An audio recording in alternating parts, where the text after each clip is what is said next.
Just for the record, we are doing an audio recording, and it does do camera, so if you walk up here, you might be on camera, fair notice. But there we have it. I'll probably give everyone just a couple minutes to start kind of walking in. How are you guys doing today? Good. Awesome. I am incredible. Thank you for asking. I actually got super lucky today, too. Invite him in. But no, I got real lucky today. I was walking in the parking lot and I found this USB drive in the parking lot, 120 gigs USB 3. Wow. That's fine. So, oh, it's Aaron's? No. Anything on it? You know, I haven't checked yet. Oh. I'll take a look at it later. Maybe later in this presentation.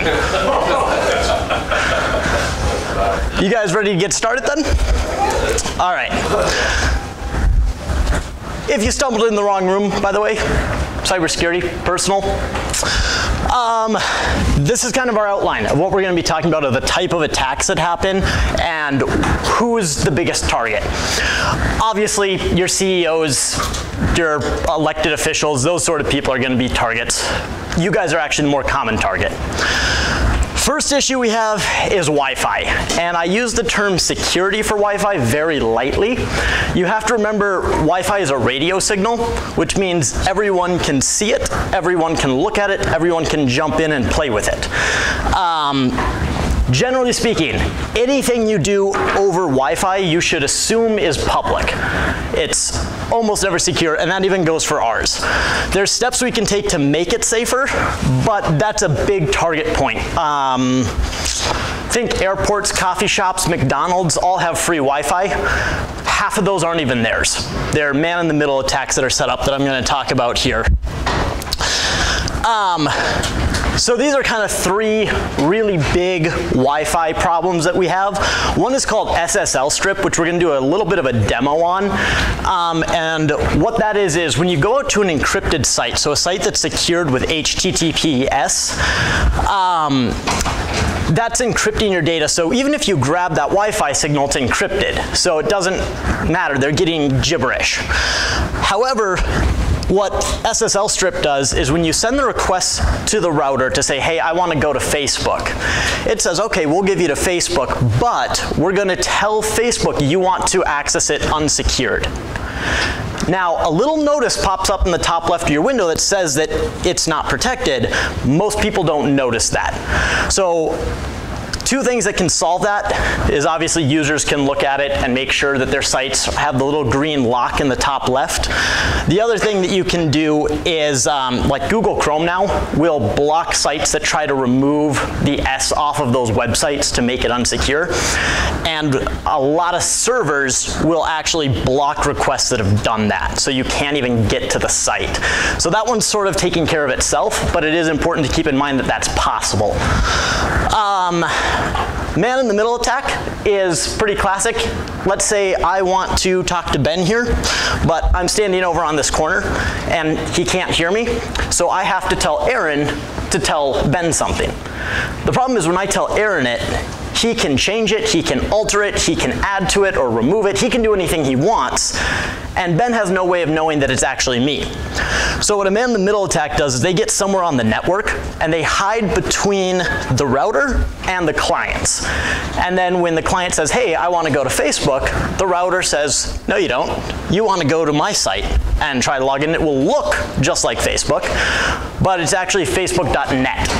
And this has actually happened quite a bit. Google, without the E on it, was one of the highest rates for this. People would send them to that site. They would try to log in. They would give them their Google password and username, and it was a malicious website. Looked the same, though. More to the Wi-Fi point. The reason this is under Wi-Fi, by the way, is man-in-the-middle attacks can actually be the Wi-Fi router. So if I take my phone and I set it up as a hotspot as open, and I go sit at McDonald's and I name the hotspot McDonald's Wi-Fi, people are going to connect to it, and I can route them anywhere I want.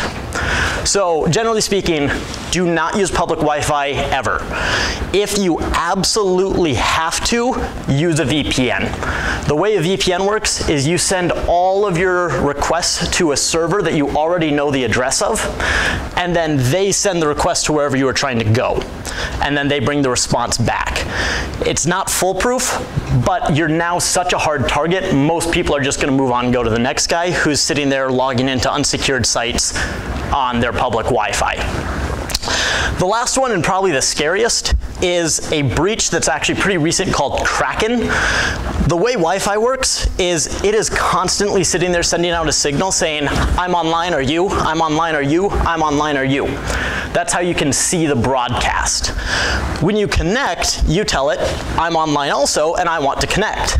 It responds back and says, great, what's your security code to get onto the Wi-Fi? You respond back with whatever the password to access the Wi-Fi is. There's a problem with the methodology though. To make that secured, you either send the password across the airwave, which everyone can see and then can get on your network, or you have to use some sort of a key to encrypt your data. That's where Kraken comes in. It forces a bad key across the network and it tells everybody, hey, we lost your key, send it to us again. Then they watch the open airwave of everyone re-authenticating, and now they can watch your data because they know what key you're using to authenticate. This has been fixed in most modern routers, but if you're not updating your firmware, you're not doing updates, you're still susceptible to this. And there's a lot of variants of this that are still out there and happening, even on the newest, latest and greatest security that we've got for Wi-Fi. So generally speaking, avoid Wi-Fi whenever you can. The other issue that we run into, people who have already been part of a breach are huge targets. So, as you guys may know, a couple of these guys have been hacked relatively recently. We'll start with LinkedIn because they've actually been hacked twice. 117 million poorly secured accounts have been taken over. This is not someone who attacked each individual user. They actually breached the LinkedIn server and stole the passwords and usernames. Normally, this isn't an issue because when we take a password securely, we encrypt it so heavily, you can't break it in your lifetime reasonably. They did not. Theirs was primarily in plain text and something called MD5, which was abandoned in 2006 for being too weak, and they were still using it in 2016 when they were breached. Sadly, this is actually one of the small breaches that have happened recently. Yahoo, my personal favorite, lost every single active user. 3 billion accounts, all in plain text or with weak encryption. Meaning, if you have a Yahoo account, your password and username is public information online right now, and I'm gonna guess that every single person in this room reuses passwords, so I can apply the same password, same username to different accounts and get logged in as you. So keep that in mind. The sites you use are very important because their security affects your security more than anything. As you know, Equifax was breached. I had a couple questions about that one. Theirs was due to failure to update their web server. There was a known bug, it had been fixed for 8 months, they just didn't do the update. Someone logged in with it, they probably weren't even a very good hacker, and siphoned off 143 million users' addresses, driver's license, and credit cards. All of this was partially encrypted, but we don't know how well, so we have to make the assumption that they've all been breached. So again, if you had an account with Equifax, they got your password now, they have your username, they also have your address, your driver's license, and if you have a credit card on file, they have that. That's everything you need to open up a new identity.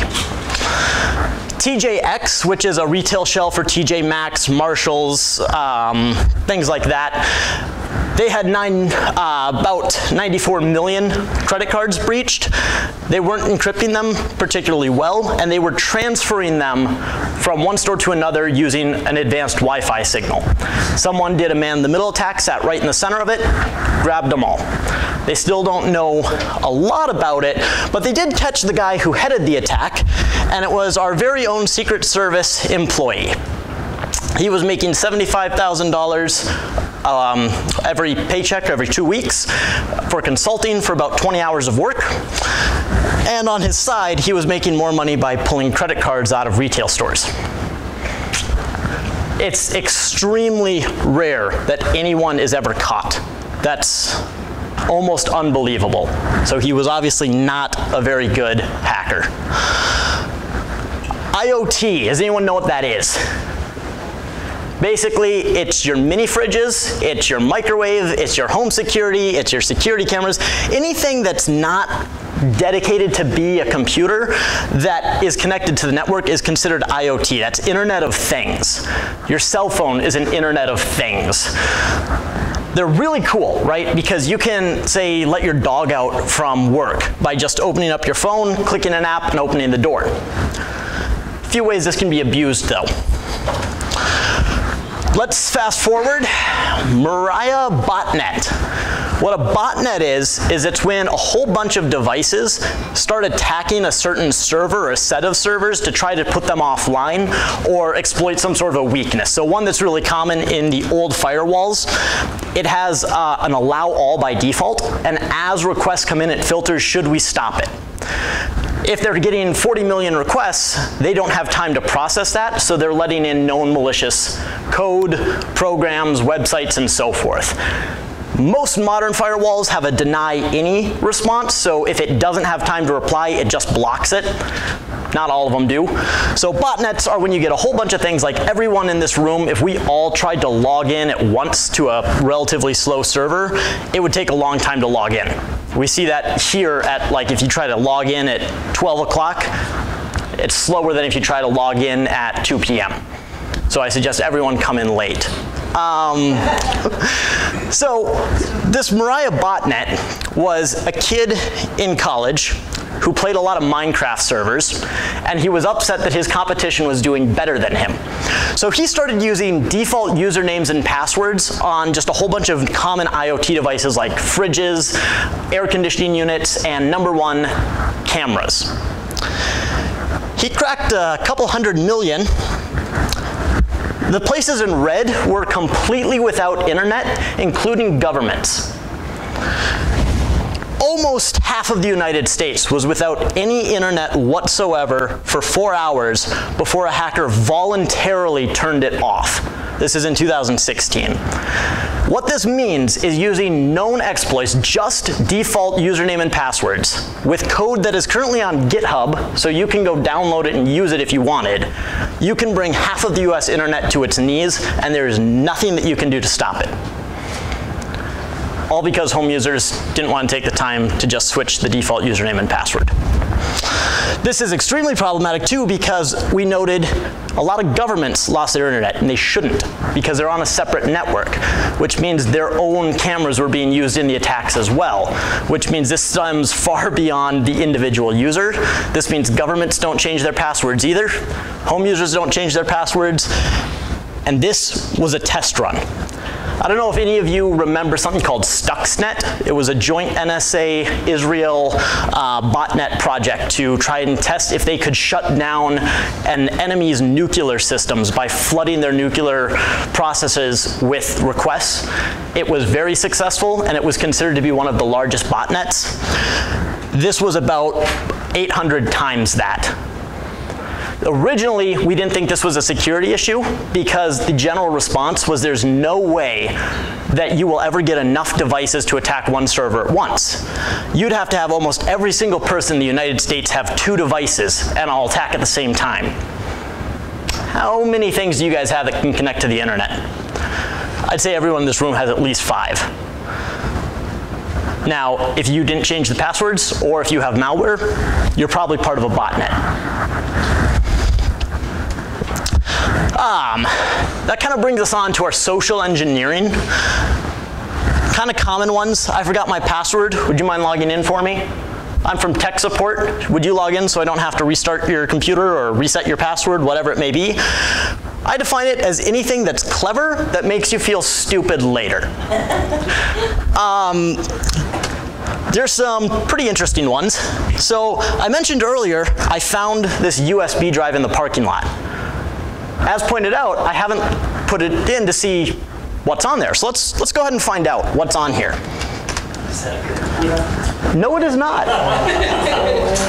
Okay, so we've got this. Let's see, I'll move that over to the screen you guys can see. So we've got family photos. Let's take a look at that. Maybe we'll figure out whose it is. And we're all in agreement that these are PNG files, right? Image files. Image files cannot hurt your computer. Malware cannot spread through an image file because an image file can't interact with the operating system. So we're totally safe to open one of these, right? Maybe. Let's do it. You know what? How about this? I'll give you guys the advantage. Which one do you want me to open? Very bottom? All right, we're going to open that.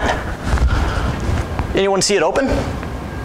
That's weird. Well, let's see if I can maybe open some of my documents. Oh, it's ransomware. I've already been infected. Every single file on my computer is encrypted. Now, there's good news. I wrote this in under 30 minutes. So here's a nice shell that actually gives us an option to decrypt our files. Just to show you, let's go ahead and say breakers and grounding wires, PDF. Can't open it. Doesn't know what kind of file that is because it's a .crypt file. It means encrypted.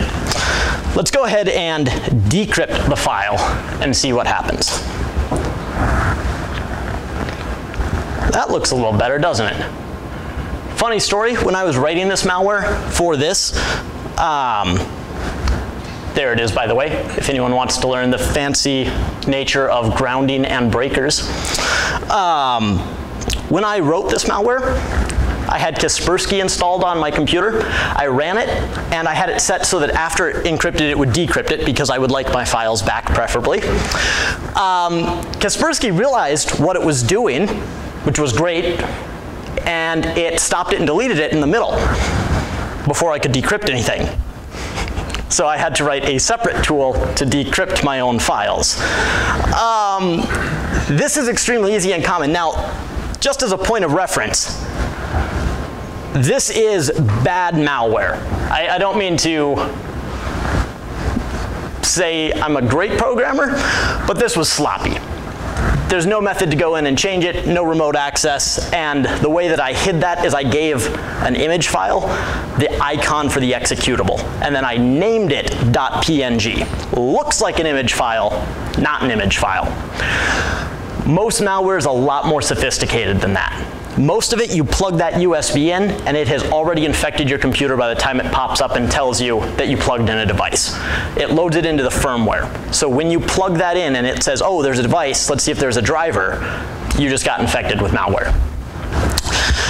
So generally speaking, if you find a USB and you really, really, really have to plug it in, come find someone in IT. They have computers set up for that purpose. Plug it in there and find out what it does before you put it on your computer. So this is one form of social engineering, right? I know Chance comes into work and he parks in the same spot, so I leave a USB drive within a couple inches. Chances are eventually he's going to pick it up, plug it into his computer, and now I have access. That's all it takes. Other forms of social engineering are things like if you are really big into cats and you use your cat's name for your password, and I know you really like cats, I can probably guess your password. This is more common than you'd think. As an example, I decided against showing you guys, but I ran a social engineered attack on the Miller employees here.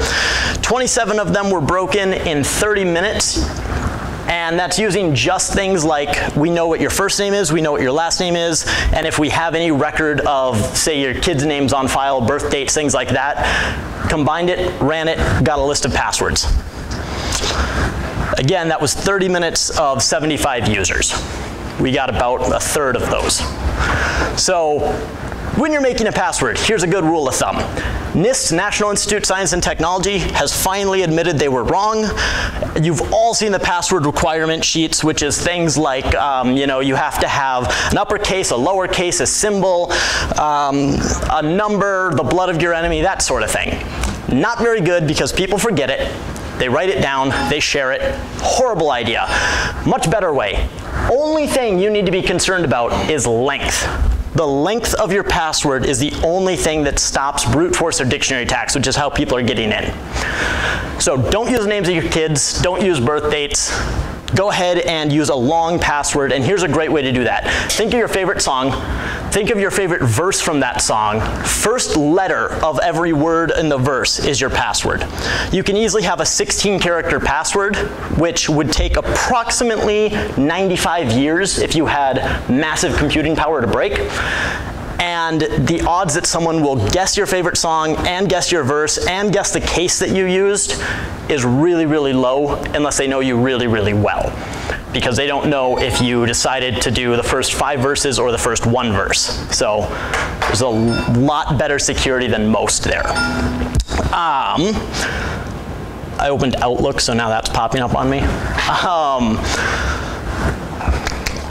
And then also, side note here, bank security questions like what is your mother's maiden name? Please, for the love of God, don't answer those. Most sites will make you, but tell me this, I've lived at the same address most of my life. It's on my tax returns, it's on my HR file, it's on everything. So when the file comes up and it says, what street did you grow up on? Not super hard to figure out. What's your mother's maiden name? It's on Facebook. These questions are not secure. They're all public information. So next time you're answering it, think, okay, don't put in an answer that someone can figure out. Instead, put in a secondary password that you can remember that you do not use anywhere else, because those will be held in plain text, which means someone on the server can just look at it and know the answer. So luckily those are going to die soon. They're already starting to disappear. And ironically, the reason for that is most programmers are now adding lists of commonly used security questions you can't use, which is problematic when the question is things like, what's your favorite sports team? And 1,000 are denied because they're commonly used. There's not a whole lot more sports teams that you can use. So you end up defeating itself using its own security. Last note on social engineering. Anyone heard about the Jeep recalls recently? No? That's because their PR person deserves a raise. Jeep realized that with self-driving cars and more of these systems being computerized, they really need to step up security. Good for them. They hired an outside source to come in and do penetration testing to see, can I break into the vehicle?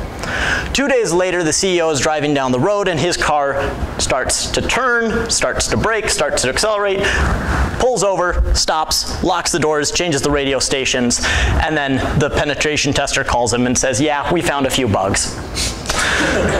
So Jeep responded properly. He hired the company to go out and to build software security updates to be able to prevent this. Great. They got the fixes, they put them out, they went through another 2 rounds of pen testing, came back that, okay, it's secure, or at least as secure as it needs to be for what we're doing. They're the first ones to really start pushing that. They sent out a notice to anyone who owned a Jeep affected by it, telling them that they're going to send out a USB to them in the mail with the security patches. Please install the update. They made this public. They made no serial numbers on the Jeeps. Every single person probably updated their car. The problem is only 1/3 of users received one and updated their car, which means 2/3 of users are running custom firmware on their car sent out by some hacker, and we don't know who and we don't know why. No one has claimed credit, no one has used any of them that we know of, but they also might just be laying in wait. Most likely they're being used on a botnet like the Mariah botnet to take down some server at the best case. Worst case, it means that somebody is sitting there with the ability to drive every Jeep from 2014 up and just hasn't decided to do it yet. This isn't uncommon either, by the way. Every single car has massive security flaws. If you can plug a USB into it, you can hack it. So there's also personal versus global attacks.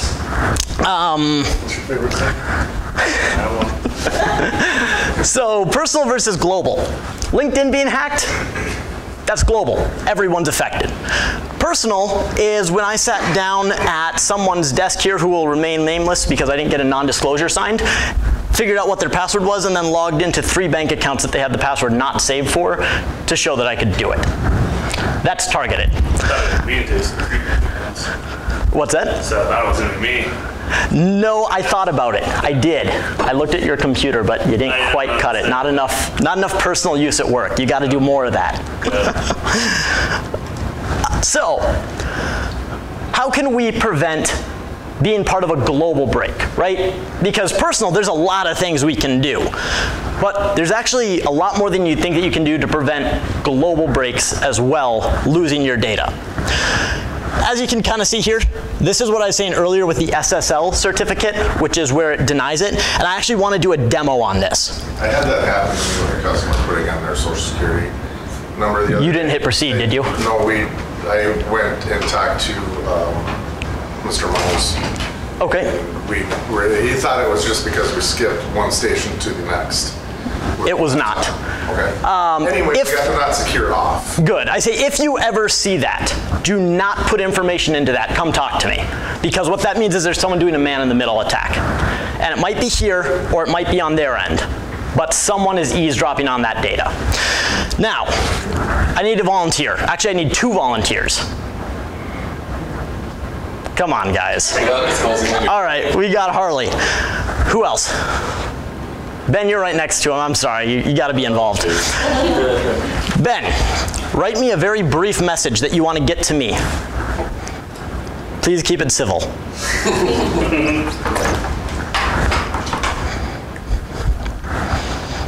Aaron, I'm going to involve you in this too. So you guys get for sitting up front. Okay, pass it to Harley. Harley, do whatever you want with it. Get into it? Whatever you want with it. When you're done, pass it to Aaron.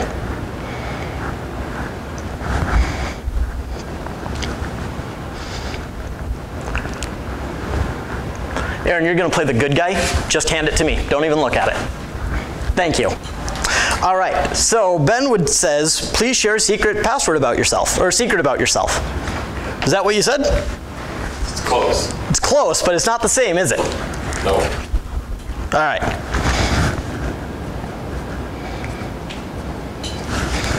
Aaron, if you wouldn't mind handing that back to Harley. Harley, do whatever you want with that. Okay.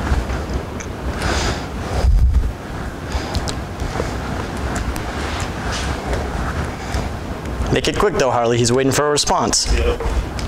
Now, in this case, you're going to be able to read Harley's handwriting and not mine. But what did I respond with? What did I respond with? Eat cats today for lunch. As a note, that is not what I intended. So here's the issue. That's an unencrypted channel, right? The way that our internet works, when Ben wants to talk to me, I'm a server, he's the client. He has to go through all these other people. He has to go through internet service providers. He has to go through routers and switches and layers and layers and layers of unsecure things to get there. And on that track, anything can happen to the message. So how do I know I'm even talking to Ben? How does he know I'm talking to me? Harley could have just taken it and then given it right back to Ben. Wouldn't have even known that it didn't get to me. So, the obvious solution, we'll encrypt it, right? So you put a password on it. Send it to Harley, sends it to Aaron, sends it to me. I look at it and say, I don't know what the password is, and I throw it away. Because how am I supposed to decrypt it? I have no means. So, obvious solution. You send the password with it. So here's the encrypted message, and here's the password. Now you hand the password and the encrypted message to Harley, and to Aaron, and to me. Same problem. Everyone still has access to it. But let's do something a little different. You send a request to me through Harley and through Aaron, and in it you just say, I would like a secure way to talk with you. If you mess it up, I don't respond back anything, and you can just say, okay, it didn't get there. Send it again.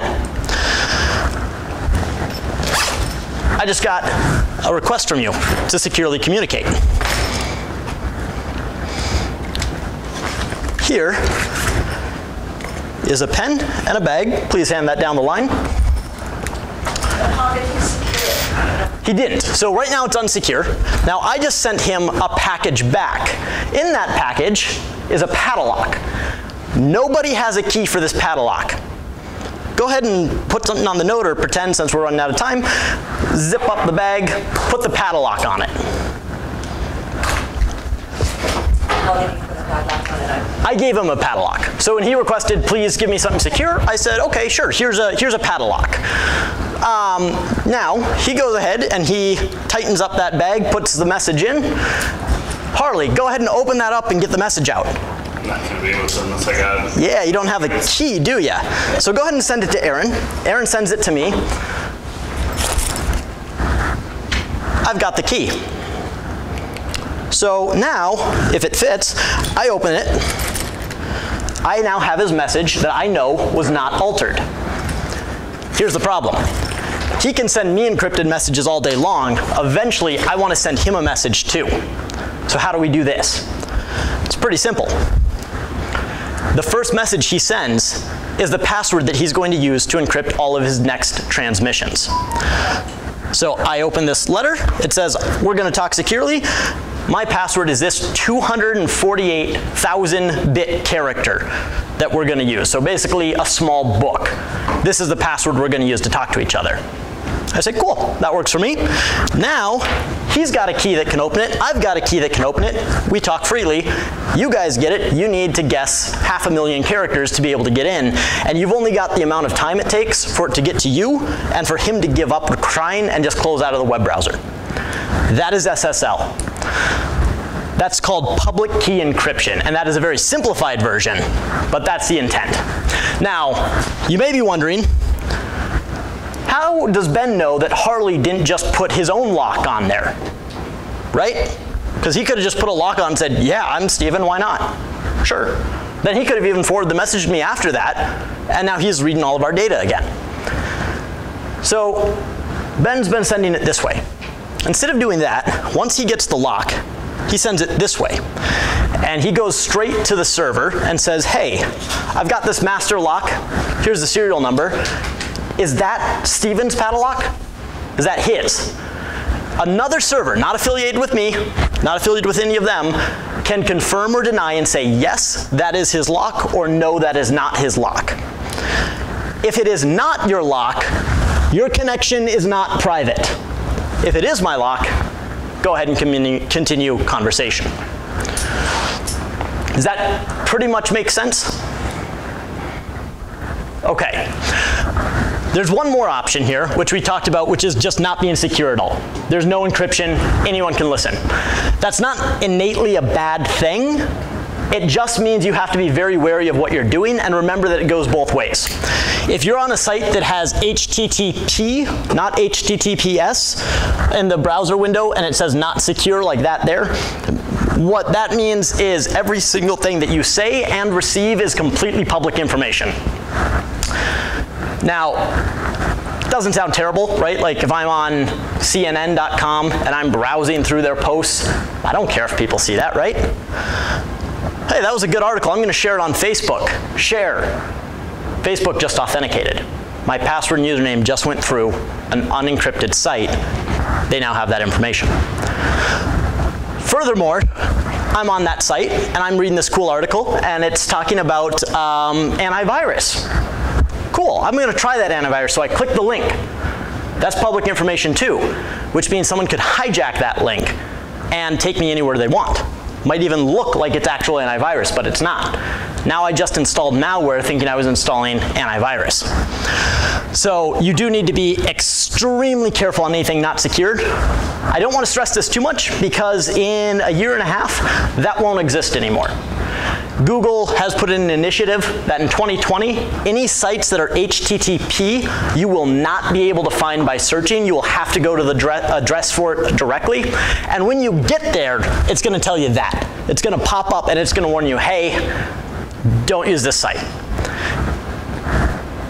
It's not really much of an issue. If you're a true website host, if you are truly looking out for security, you're already on HTTPS and you have been for 5 years. The other thing, basically if you see any of those red symbols, your browser tells you, hey, don't go here, don't go there. It's that simple. Now, these do happen by mistake. Anyone who works on the GM side, I bet you've seen 100 of these because GM is really, really bad at remembering to renew their certificates. And when they forget to renew them, they ask, is this your lock?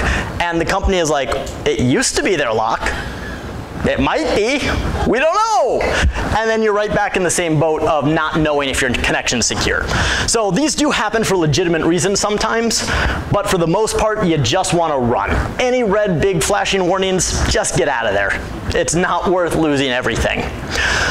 The other thing that we'll notice is back on this USB drive, I had a program called whathash. Oops, I just infected with more malware. I'll get rid of that later. So, you guys remember I was talking a little bit about all those fancy-dancy security requirements that we love on passwords that everyone is a fan of. It's a really bad idea to have because they're easier to guess, but there's another problem. Have you ever gone out to a website and it says there's a maximum length on your password, like you can't go over 32 characters? Anyone ever seen that? Okay. Have you ever seen one that says you can't have like a backslash in your password or a space? Or any symbol or specific symbols, things like that. Huge red flag to get out of there. Way passwords are supposed to be encrypted is using something called hashing. What hashing does is it makes, it's called a message digest if you want to get fancy. Someone yell out a random word. Preferably easy to spell. Blue, thank you, I was concerned. All right, I'm gonna hash that. That is the hash for blue, okay? Doesn't mean much, right? Let's go ahead and look at this. I'm gonna generate the entire US Constitution. There's the hash for that. They're the same length. Why are they the same length? Because the way hashing works, and I'm going to need our audience participation one more time, I'm thinking of two numbers that either add together, multiply together, or are divided by each other that get to 100. What two numbers am I thinking of? Dave. That gets 100? Yeah. Times 50? 2 times 50, you're wrong. That was a terrible guess. I'm kidding. 4 times 25 is what I was thinking of. How do you guys know that? There's no way. There's millions of possible combinations. And that's a very simplified one. The way hashing works is it's a bunch of those algorithms put together. So based on the letter you put in, it picks a different number to get to an end number. Now, that sounds pretty easy to break, right? Just reverse engineer it. Put an A in, that's what it gets you. Put a B in, that's what it gets you. Okay. When you put this through millions and millions and millions of iterations, any wrong guess makes the end answer wrong. So this is called one-way encryption. Once it's encrypted with that, you cannot reverse it. It is faster to just try, okay, was it A? Was it AA? Was it AAA? Was it AAA? Was it AAAB? Than it is to try to backtrace and figure out what it was from the end result. On modern hashes, the one called MD5, what's happened is people have tried and so on and made these databases of what the end hash value was and what the start was. That's how they broke so many passwords so quickly. It's been doing it since 1992, so they've had some time. So this is how passwords are supposed to be stored. Because if a server admin goes onto the server and says, what's their password, they're going to get this random gibberish that won't let them log in.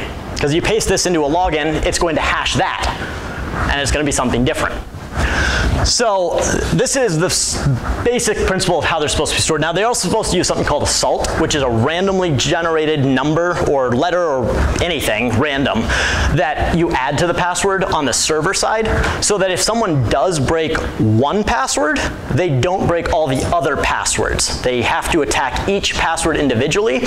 So instead of taking, let's say, 25 years to break MD5 originally, well, now instead of breaking all of them, if they'd used a salt, they would have broken one of them. Not super impressive.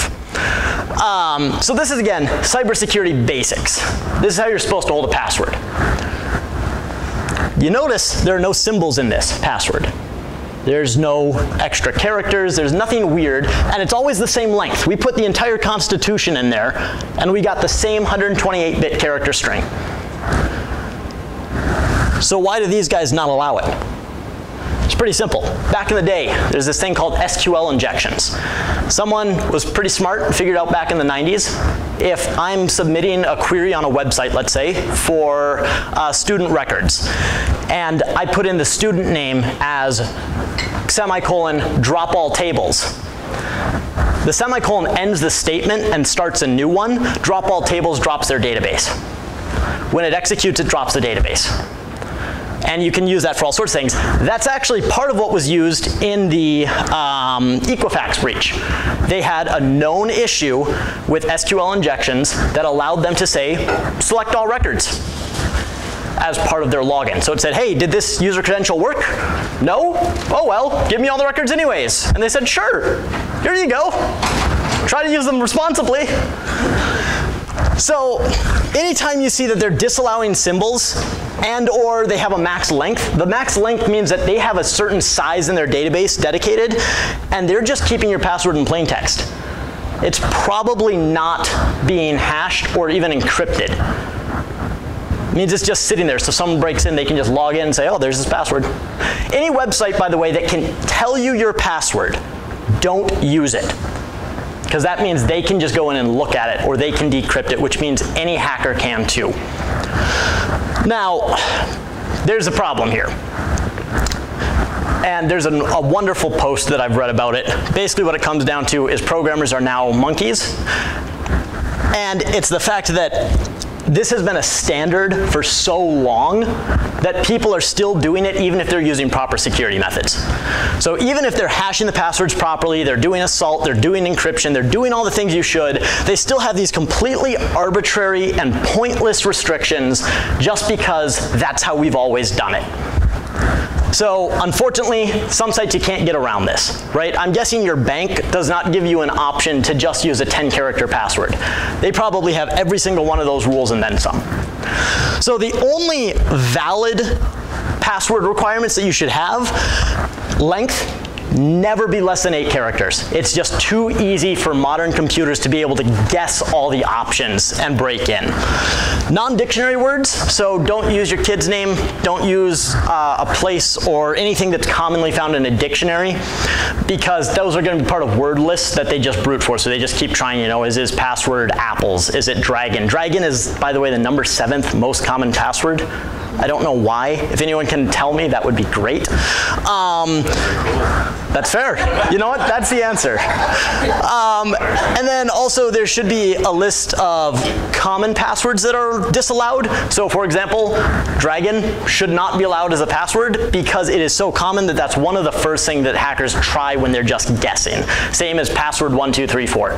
It's not secure. It meets the length requirements. It is a dictionary word, so it doesn't meet that, but still, there are other passwords like QWERTY, for example. Look at your keyboard. You'll see why QWERTY is so common. All the keys in a row. Those should be disallowed because they're just too common. And then also disable any passwords that include your username, your phone number, your kids' names, anything like that. There should be some degree of social engineering on the server side to say, hey, Tim Peterson is creating an account and he would like his password to be TP. Probably easy to guess. So those are ones that you should be seeing and will be seeing more often here being enforced. All right, so here are some good habits and some bad habits. I'm gonna run through this list really quick because I got a lot to cover and I'm way gonna be over. Don't reuse passwords. This is the biggest one and this is the hardest to break. Honestly, I reuse passwords, but we have to stop because if one account gets breached, every single one of your accounts is compromised. It's a pain to try and remember them. But again, if you use the password of your favorite song with just the first characters, something like that, favorite quote, makes it a lot easier to remember them. And it's better to have to reset your password occasionally than it is to have to reset all of your passwords after one account got breached. For the record too, we learned about the LinkedIn hack, the Yahoo hack, the Equifax hack, the TJ Maxx hack about 2 years after they happened. So for 2 years, someone is running around with 3 billion accounts, your accounts, and you guys don't even know that they've been breached yet. In this case, actually, Yahoo doesn't even know how long they were breached. They figure it probably goes back to around 2006, maybe earlier. person's been sitting on their network pulling all of that for probably almost 20 years. So you may have already been broken, had your security taken from you before you even know it. Now, if you don't reuse passwords, that's not an issue. It's only an issue if you reuse passwords. So the not so good habit of that is just use the same password everywhere. It's super easy to remember. 2, create only accounts you need. If you made that Twitter account once to retweet that one funny thing that that guy said and then you haven't logged in since, just delete the account. Because that's just another target that someone's going to take, someone's going to break into, and they're going to find your password. And then they're going to be able to use that password on accounts where you reused your password. Not so good habit, go ahead and just make as many accounts as you possibly can and do not keep track of them. Watch for unsafe website signs. Kind of talked about with the HTTPS, things like that. If it feels wrong, if it looks wrong, stay away from high-risk websites too. I mean, obviously, for plenty of reasons, if you're on a porn site, you're a really huge target for malware because there's pop-ups, there's banners, there's flashing ads, and you're probably not in a clear state of mind. So that is one of... I did some personal testing.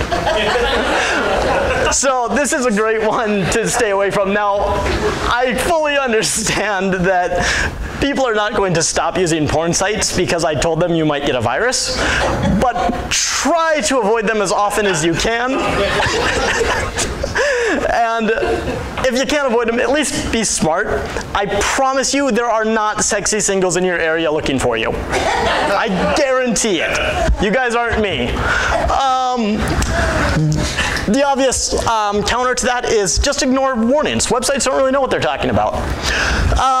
4, use multi-factor wherever you possibly can. Fun note here, and I'll also run this into number 5 here, don't make yourself a target. I pissed off a guy online. I told him he was wrong. He was wrong. He subsequently took over and attacked about 30 of my accounts, successfully got into 6. Now, fun part there, I was able to regain all but one of those and block him out. However, multi-factor is what saved me, because he got into my eBay account, which happens to be linked with Tom Miller's credit card, my Amazon account, and the only thing that stopped him from being able to use or do anything there was the fact that I had multi-factor enabled. So it was sending me emails saying, hey, are you trying to cancel your credit cards or sign up for new ones? And I'm like, no, I wasn't. Thank you, though.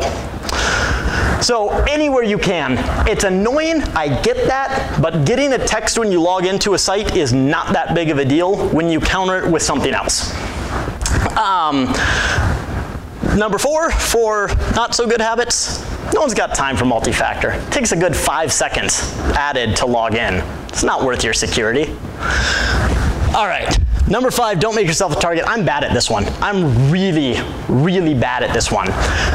You get a tech support scam call, right? Guy's an idiot. So you mess with him a little bit, keep him on the line, have some fun. I do it a lot. You just pissed off a hacker on purpose. Think about that for a second. It's sort of like a guy walks into work with a gun and you're like, your shoes look stupid. Is that really what you want to do?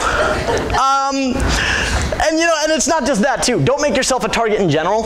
If you are reusing passwords, you're on unsafe sites, you're a target because you're easy. Hackers will always take the easiest people. The best security is to be that much more secure than the guy next to you. That's all it takes. Because they're not going to mess with you, they're going to go for the easy target. So don't piss people off. Don't be insecure, and don't make your presence known, right? I was talking, is Scott in here? He's not in here, that's so sad. I was going to social engineer him for this example, and he told me that he didn't know if that would work because he uses his work email address for all of his logins. That was perfect, because now I know his username for every single login. And it's totally innocent, you know, just an honest question, but that gave me all the information I need to be able to take over any accounts that he has. Keep your, oh, and number 5 for that, obviously, tell people how secure you are. Boast about it. Like, find random hackers and be like, you can't break into my accounts. I'm invulnerable. That's a great idea if you like that sort of thing. This one is the biggest one that we have problems with here. Keep your workspace clean of passwords and usernames. every single one of you has a sticky note or a pad of paper or a file on your computer that has passwords in it. Do not lie, I've seen all of them. Here's the issue. You're reusing those passwords. You may think it's a computer login, but it's also your bank login. Or it's a way to social engineer you, or it's a way for Aaron here to be able to log in as Candy and approve warranty claims, or whatever it is that we want to do. Sorry, Aaron, you just look like a hacker. This counts virtually too.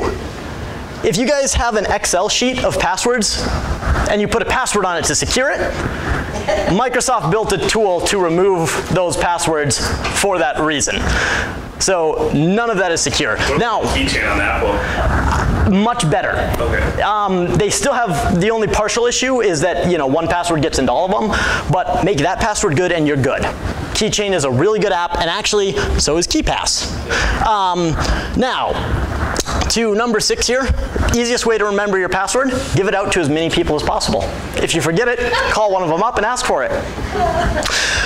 Number 7, use a password program. They're pretty cool. KeyPass is my favorite. The reason why is because it's open source, which means I can go through the source code and see what they're doing with my password. So I know that it's both secured properly, and I know that they are not caping a copy, because back in the early 2000s, there were a lot of these KeyPass type programs. Closed source, you couldn't see what they were doing. One of their servers got breached and they found out they made copies of everyone's passwords. We don't know what they planned to do with it, we just know that they had it. So open source is a really big benefit there. The other thing that like KeyPass does, the encryption is so strong on it, I am willing to put my password file publicly online. Because the time it would take to break that encryption with my 32-character password to get into it would be 700 years using all of our modern computing power. Now this will be broken eventually, and as we start to make quantum computers and so forth, that becomes less common, so maybe don't post it online, but you're pretty secure. Even if someone steals your file, you're probably fine. You can also throw in reminders and things like that, like, hey, I haven't changed this password in over a year, maybe I should change it. You can also do a run through and say, okay, I put in this password for this account, do I use that password anywhere else? And have it bring up a list of passwords where it's like, hey, you use the same for your Facebook, your Yahoo, and your bank account. Yahoo is just breached. Maybe change those other two. The alternative to this, you know, on the not so good of habits, really handy way to remember them, it's kind of like KeyPass, post them on Facebook weekly. Make sure you set the security setting to public though, so you can look it up easily later. So, 2 alternatives there. Number 8, and everyone hates this one, I hate this one, but you have to do it. Run security updates. Windows will pop up on you, and it will not leave you alone. Just do the updates. WannaCry, one of the big ransomwares everyone was talking about, it was patched for 6 months before that was even made. The fix was out there, just no one was doing it. They were sitting there hitting ignore, no, don't update later. Meanwhile, all of their files are being taken. And that's not uncommon. The way that people, good people, write security updates is they look at something called 0 days, which is the countdown to how long they have until a security flaw is exposed. When you hit 0 days, that means somebody knows about it and you haven't fixed it yet. Those are always the first ones to be patched because they're actively a problem. So when you hit ignore that security update, that means that somebody out there has an exploit for that problem, the thing that that fixes, that you are saying, nah, don't worry about it, I'm not a target. And you make yourself easier and easier, and now you are a target. Number 8, for the not so good habits, just refuse updates and maybe even turn the computer off most of the time. Just leave it off so it can't do updates on its own, and then just turn it on when you want to do banking. All right, so I'm going to take a quick detour here because I promised I would show you guys how to run your own backups too, and then I'm going to talk about this, and since I'm getting close to the end of my time, if it hits 1 o'clock or whatever and you guys want to leave, just file out the door, you will not offend me. I'm now running over. It is literally this simple. Open, I can't show you on there, but I'll just tell you. Open your little search box in the Windows icon, the little thing down there. Type in the word backup. Make sure that you have a USB drive or something like that, like an external hard drive plugged in, first result is going to be this. Just click Create System Image. Tell it which drive to use.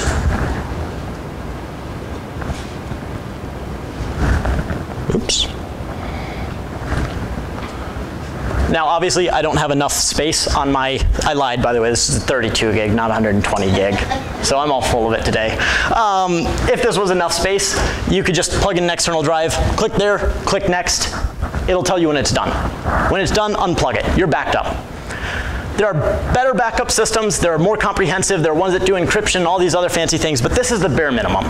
Remember I ran my ransomware program by mistake earlier? Well, if I'd had a backup, I wouldn't need to worry about figuring out that the password I used in the source code was my pass. You could just go and restore.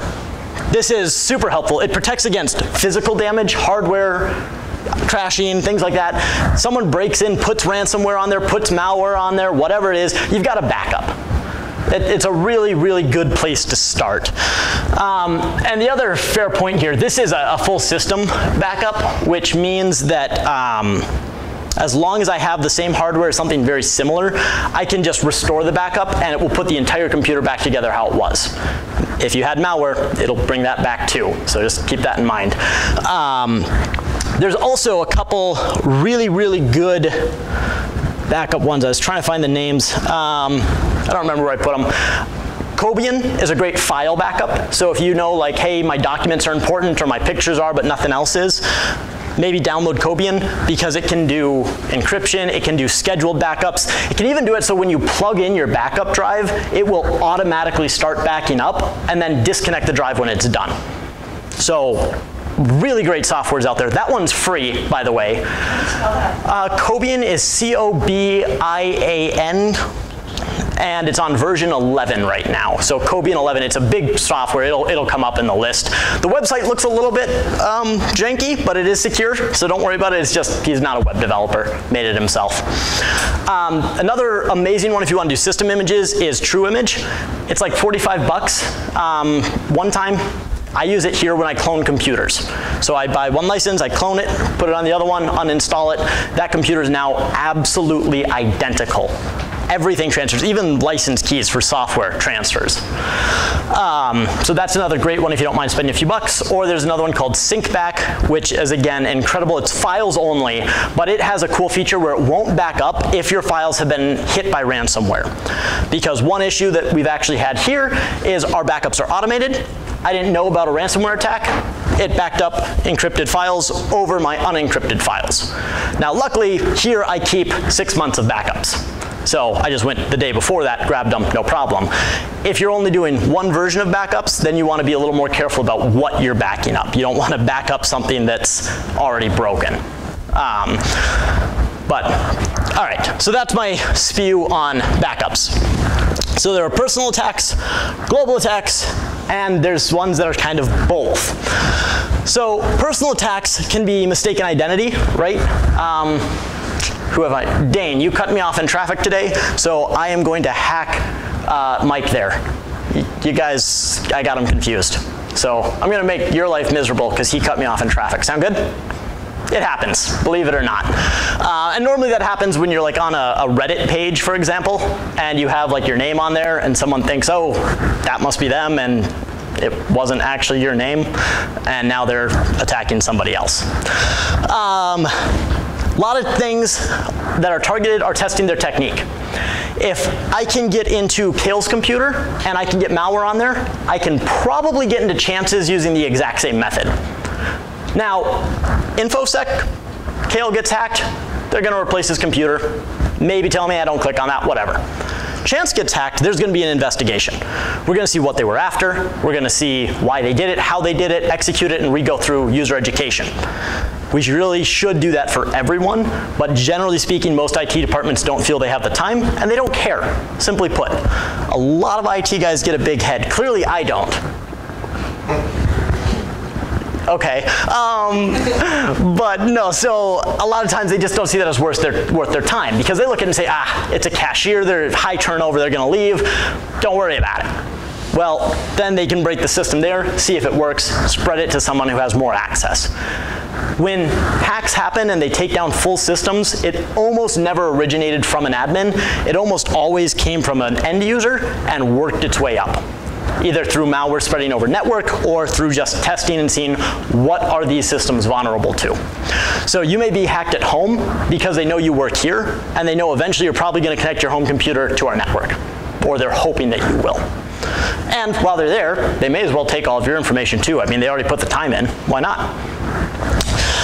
Reusing credentials for identity theft, pretty common. That's why Equifax was hit. They realized, hey, it's an easy target. We can grab a ton of users, get all their information, and retire on a beach house that somebody else paid for and actually didn't pay for because they didn't know they bought it. Region targeting. This one's bigger than people think. How many of you think that the password Vikings 2017 is common in New York? Probably not a ton. I can tell you at least 3 users here use that password. Minnesota, more people are going to use local sports teams, local phrases, local things. So if I really want to break into Stearns Bank, and I run attacks here to find out what this region uses as a general password, then I can apply a better knowledge list against a system that has better security and probably have better results. Because again, when we get hacked, I just don't have the time, manpower, or funding to try to backtrace and find every single step they took to get in. If I can find the solution to just fix it, that's what I'll do. Now, I will say, every piece of malware, every virus we find, I do find an entry point for, and make sure that entry point is secured. Because otherwise, you're just asking yourself to be reinfected. But I don't go any farther than that.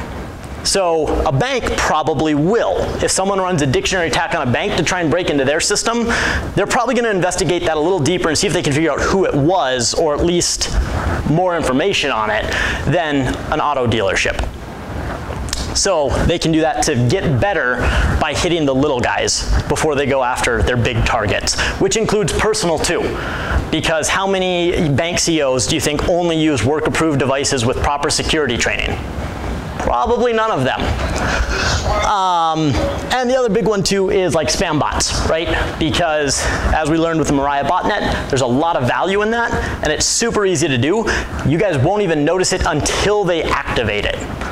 So there's why you will be attacked personally. Keep in mind, when I say that, I don't mean you have a chance. Every single one of you, someone will try to break one of your accounts in your lifetime. In fact, they probably already have. So this isn't one of those things that, no one wants what I have. Yes, they do. And they either have already come for you or they are going to. It's not paranoia if you're right. So global attacks, we've got things like DDoS, which is kind of similar to a botnet. It's where you get a bunch of computers to make so many requests to a server that it can't keep up and it crashes or it goes offline.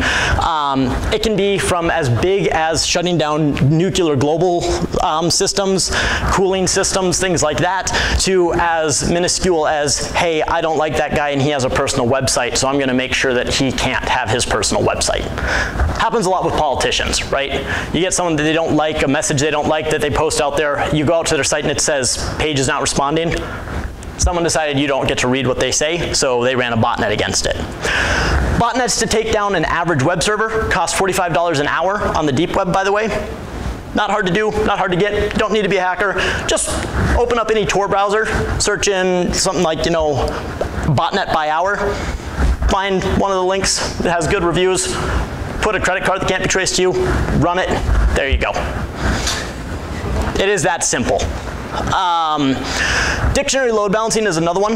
If I am trying to guess what your bank account password is, it's going to take my computer a long time to do it.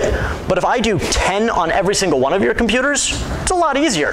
The other thing too is the bank looks at it and it says, hey, Steven's IP address has requested to get into this user's account 4 million times. Maybe we shouldn't let him anymore. And that's another security flaw on the server. After 10 attempts, you should be banned.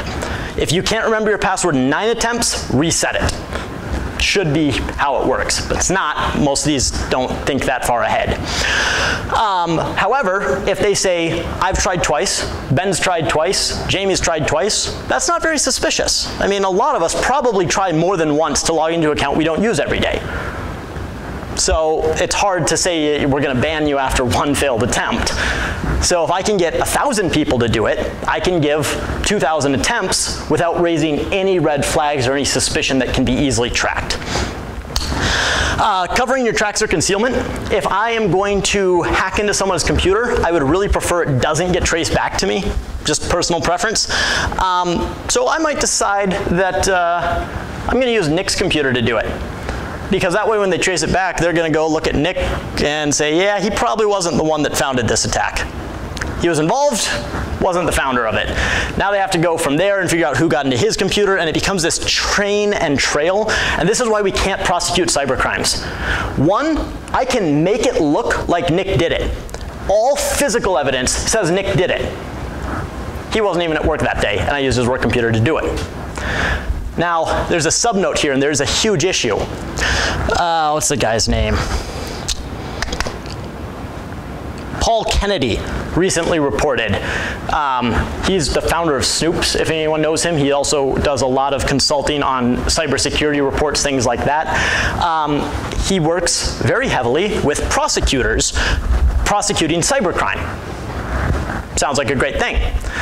Except he recently released that in 2012, just under 1,000 cases were convicted of cybercrimes that were later overturned because the internet service provider came back and said, wait, we gave you the information on the wrong person. That is what they caught, and what ISPs publicly brought forward and said, we screwed up and put this person in jail for over a year by mistake. Sorry. This happens more often than you'd think. It happens all the time. Back when text messaging was new, this happened all the time. Their systems weren't well made, they were spotty, so I'd send a text to Harley, it would go to Brittany. Now, court subpoenas Brittany in an embezzlement scheme. She's got the text on her phone. It looks like we've been talking, but actually Harley and I were talking. You just went to jail, sorry. And the issue is we have made a lot of progress in the legal realm of trying to beat through people's head.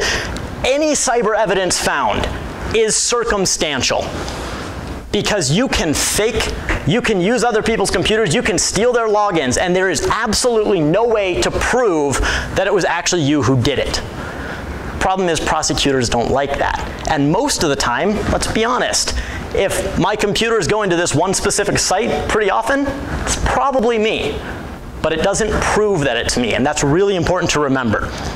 So that's another reason we don't normally prosecute cybercrime, or it's very, very hard to, is without a confession and a lot of evidence, a good defense attorney can simply dismiss it on the premise of, yeah, he was on a porn site, downloaded some malware, our bad, wasn't us. Now, there's another aspect to this that should be very concerning for you. If I can get malware or access to your computer, I can make your computer do anything I want. Which means if you really piss me off, I can have your computer, while you're asleep, go out to child pornography websites once a night for 6 months before I call the FBI and give an anonymous tip. They seize your computers, my malware will have poorly deleted it, so it's still there but looks like you tried to hide it. It will be your computer, your passwords, your usernames, and I can grab your commonly used username and passwords off your other accounts, use that for these child porn sites. You will most likely go to prison based on that evidence alone. These have happened countless times, and we don't know how many innocent people they've happened to. And again, it's not hard to do, and this is not something that you need an advanced, extremely good skill set. You can buy these programs to do it online. So again, try to keep that mindset of innocent until absolutely proven guilty, no matter what they're accused of, because they may have just pissed off the wrong person. There's also, of course, adware and revenue generating ones. That's the ransomware. Ransomware last year was worth $5 billion in profit from reported crime. That means crime that was reported to the FBI as ransomware was over $5 billion in profit. So there's a lot of money to be made there in selling individuals their own information back, if you will. There's also things like adware, which we have a lot of problems with here because they're really, really common. Anytime you get a pop-up and your computer tells you that you have a virus, call this number, that sort of thing, that's some adware that got on there. It may not even be on your computer, it might be on the website you're on. And what it is it basically pretends to click links, it pretends to go to sites on your behalf, and then they take a little bit of the money that was made for generating ad revenue off that. Those are extremely profitable too, really, really hard to track down, and most people who are affected by it are not computer savvy enough to defend against it or track it. So there's a really kind of prime target right there. The people who won't notice it are the people who are going to download it. And then there's a new one that I am actually thrilled with, Bitcoin mining. Bitcoins are these little like digital currencies. You mine them or you register transactions to make money off of it. One Bitcoin in 2017 was worth $20,000, just a little bit under. Prices are very fluctuating. Right now I think it's like $6,000 for one Bitcoin. Point is, if I offload Bitcoin mining to all of your guys' phones, you probably won't even notice if I do it well, because I can set it so that it only runs when you are plugged in and it's at nighttime. So you're probably asleep while I'm doing it. And I can sit there and mine Bitcoins and it will wear out your GPU, it will wear out your phone much faster. Most phones don't live long enough for it to matter. You drop it, it cracks, you upgrade it, whatever. Really hard to track, really hard to break down, and Bitcoin, people call it a cryptocurrency, it's not. You can track who uses Bitcoin. It's hard, it's really hard, but you can. But there are truly crypto coins out there like the Monero coin that you have absolutely no chance of tracking. Not with our current technology anyways. So those are another big piece. Ones that are both kind of global and personal is info gathering. So again, like geographical location, I want to know what password Minnesotans use. I might attack everyone in Minnesota to try and figure that out. Placing the blame, which we kind of talked about, but there's one other point that I'll come back to on that one. Extortion or ransomware, either putting something on your computer and saying, hey, that's there. A new one that's a little bit scary for some, and I actually saw a fake case of that here, was they send you an email saying you were on this porn site earlier today and I recorded you on the webcam and I recorded your screen, and if you don't send me $500, I'm going to send it to all of your friends and family. Now, the good and bad news here is it's way easier to do than you would think. To capture a webcam stream is 3 lines of code in modern programming languages. To turn off the light so you can't see it is 1. So it's not a hard thing to do, especially in the world of technology where we're not updating our phones. You break into them pretty easy. Now the good news with this is it's normally pretty easy to figure out if they're legitimate or not if you keep a clear head. If they're legitimate, they're probably going to send you proof that it's legitimate, like the emails they're going to send it to or the people they're going to send it to, an image of what it was that they have. If it's fake, they're probably going to say something like, I'll send you proof, but if I do that, I'm going to send it to half the contacts. Try and convince you to not do it. This is again where I am not good with the don't make yourself a target. I emailed the guy back and asked him if I could share in the revenue if I gave him more. So he didn't respond, but I'm gonna guess I probably pissed him off too a little bit. So do as I say, not as I do. Another huge one here is it's just fun. Like, I hate to say it, but hacking is mostly enjoyment and it's ego. Because again, realistically speaking, a lot of programmers, we found, for example, hackers in the US start their hacks at about 6:30 to 9 o'clock at night. And they think the reason that is because they have a day job. I go to work, do my thing, I go home and I'm pissed off because no one appreciates me, no one knows how good I am. So I'm gonna hack into TCF Bank and dump all their accounts. I don't need the money, I don't want the money, it's just fun. It's an ego boost, it's a power trip. It's playing God, if you will. And there's a lot of that psychosis in the hacking community. Rightfully so to some degree, is back until recently, now programming and hacking is very sexy. Like socially, people think of that as almost a high esteem, like they must be smart, they must be cunning, and all these other things. 5 or 10 years ago, that wasn't the case. If you were a computer guy or a hacker, you were an overweight person living in your mother's basement typing on a computer overnight because you had no social skills. And whether that's true or not, that's the persona it got, and that's how people were often treated, which fuels this fun and ego of, I'm better than you and I can prove it, watch. So then, of course, there's credential theft for other targets. I mentioned earlier that Dragon was one of the most popular passwords. How do I know that? How do I know that Dragon's a popular password? By the way, no one here uses the password Dragon. It's because LinkedIn was broken. It's because Yahoo is broken. Yahoo is actually public online right now. There's a GitHub page, which is a page used for sharing code and projects like that, of every single Yahoo password. And they ranked them based on how many people use them. So although it's a bad thing to have these sites hacked, it's actually super helpful from the InfoSec perspective, because now I know what I should be defending against. So there are some benefits to this. Just like with the Mariah botnet, super harmful, did a lot of bad things. The guy who wrote it didn't run the attack, by the way, but he published it on GitHub so everyone else could use it too. And what that did, thank God, some very smart programmers figured out a way to detect if the incoming device was part of the Mariah botnet. So firewalls are now being preloaded with ways to prevent it. So if that same botnet with no alterations ran, wouldn't do much. Now the problem is malware evolves. No one's going to run the exact same malware again. They're going to change it a little bit, and it's a constant game of cat and mouse. Hackers are on the offensive, we're on the defensive. And there's no way to get around that currently. The other thing that people will do, it's kind of a scary one, is selling access to home surveillance systems or camera feeds. If you Google default camera credentials, view online, something like that, you can just click through and watch a bunch of home security videos of people who didn't change their passwords. It's not much fun. There's normally not much going on them, but it's interesting to see. There was a group of robbers who were arrested for doing this in the Twin Cities. They originally started by copying hotel keys and stealing things out of the room, which is a very common practice also, because it's extremely easy. With a Pringles can and $50 in circuit boards, you can grab anything that has an RFD, that includes credit cards, by the way, from about 30 feet away. So if you're sitting back there, I can just point this little Pringles can at you. It works as the antenna. That's why they use them, is they're less conspicuous. You can fit all the hardware inside of it, and you just point it around, and it records credit cards, phones, things like that. They make these RFD blocking wallets. They're a joke. They don't work. What they do is they try to produce a bigger RFD wave, which is the type that the cards use. Any good programmer just says, all right, ignore the strongest signal if there's two and grab the other one. So helps amateurs, doesn't help big targets.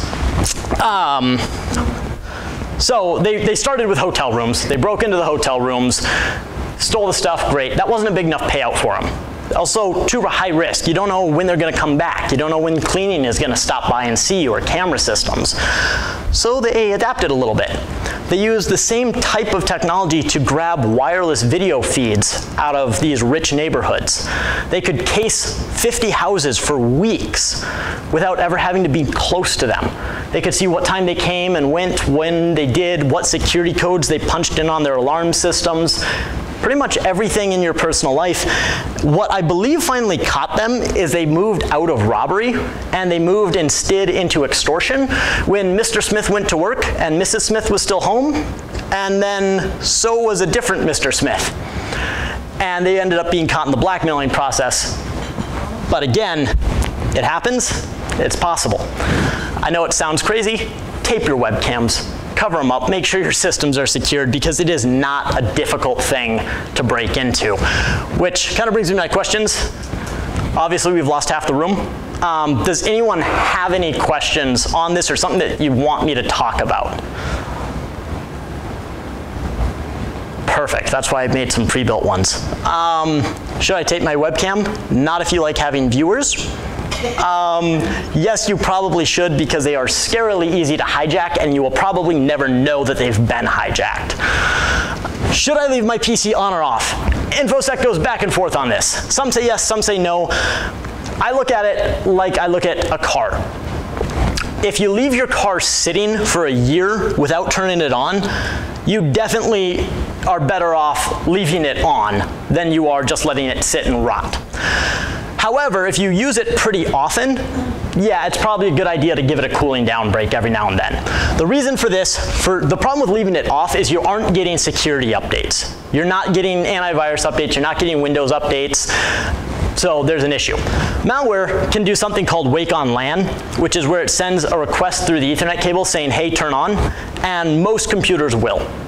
So the whole idea that if your computer's off, it can't be hacked is actually wrong.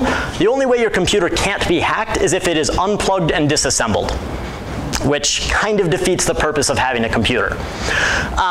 So leave your computer on and make sure it gets security updates. Outside of that, if it's turned off, you're a harder target than someone whose computer is turned on. So again, kind of comes with the territory. If you use your computer once a week, okay, turn it off normally.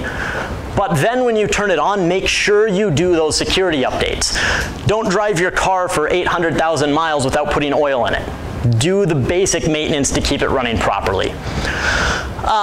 Is it safe to use Remember Me options on websites I use frequently? Maybe. Remember Me options are one of the easiest ways to break into someone else's account without hacking their computer directly. Because normally when you log in, you need an absolute minimum of 2 pieces of information, a username and a password. That means that your standard to break into an account is a minimum of 2. With Remember Me, they use a session ID variable. Now your process to break in is 1. So you've cut their work in half. Now, really secure, well-made websites, the ones I put out, if you try to authenticate using a session ID or Remember Me more than 3 times and it's false, you get banned from the site. Here's why. These expire, and you log in, and it prompts you for a new login. So there's 1 attempt failed. If you reattempt, that cookie has now been destroyed. You're not asking the server to use that method anymore. Legitimate users should never request it more than once. I give them 3 times in case there's an error or a bug or my server makes a mistake. The odds that you will guess a minimum of 16, a maximum of 128 characters in 3 guesses, if you do, you're the most unlucky person in the world. And that only gives them access for a limited amount of time. Okay, yeah, so I'm like 30 minutes over. That's not bad. If anyone does have questions, want me to talk about anything else, anything along those lines, obviously I'm always around. If you want me to try to break into your personal accounts, I do have non-disclosure acts that I will sign, and I say that partially jokingly, but it is eye-opening. Because if I can do it, anybody can do it, and it's probably better that somebody you know who is working for you does it, as opposed to the guy sitting in his mother's basement typing on his computer. So. I had my bank, Wells Fargo, call me one day at work and said, are you in New Jersey by chance? Yeah. Yep. No, someone got my debit card number and was buying they bought over $2,000 of stuff. Dark web is St. Cloud. incredible because you can actually just go right online in a Tor browser, just punch in credit cards, and there's a great website built by a Russian guy. Give them the location of what you want, the type of card you want, and the max limit on it. $199 a card. They've got them for Waite Park. There's not a ton in St. Cloud, surprisingly, but Waite Park, you can just go in and buy them. And the best part is, there's a guarantee on it, thank you, that if the card doesn't work or is declined before you reach the maximum limit, they'll send you 2 new ones free. Oh my gosh. They have better help support than most of our banks do. Wow. Thank you, Steve. Thank you guys for attending and letting me run so far over. Yes. Awesome. Yeah, definitely. So it's an app you put on your phone. You can put it on your phone, or there's also like a desktop version. And what is it? Basically, it's a really fancy note-keeping system. So it just encrypts whatever you put in there. I guess. I'll let you take care of that, but I'll ask you later. he's on it. Steven, Yes. How do you say Kaspersky? that I use that on my computer. Is that Good. safe to use now? Yes, and I actually was going to talk about that and I completely forgot and I'm upset. So obviously you've heard the allegations. Yep. They are a Russian hacking company and they are set to take it down. One problem with that. There was one shred of evidence that Kaspersky was involved in a hacking attempt, which WikiLeaks revealed was actually an NSA and DOJ joint op. Okay. So it was US government hacked US government and said Kaspersky did it. Oh, okay. Now, the thing is with that, we don't know what they're doing really because it is closed source. They could be, but there's no more likely that they are than anyone else. These allegations have been made every 2 years for the past 10 years against them. Okay. And the other really thing that's important to remember, Kaspersky's response to that was, we will give all of our source code to the US government and let them look at it to show that it works. The US government said no thanks. So they went ahead and they actually sent it to Berkeley, which has a software engineering team designed just to check and make sure things are secure. Yep. And they gave it a thumbs up and said there's no backdoors, there's no data reporting outside of what's in the terms of use. And then they used that same hashing function that I showed you to prove that yes, what they sent us is what users are installing. Okay. So we know that it is clear from at least Berkeley's standard, which they could have missed something, but Yeah. less likely than AVG. Looked into it. Exactly, yes, it's been looked at and they are extremely forthcoming of, yeah, we'll give you guys whatever you need to prove we're an honest company. Okay. So Cool. that's what we use at work for that reason. Good call. All right, thank you. Take care.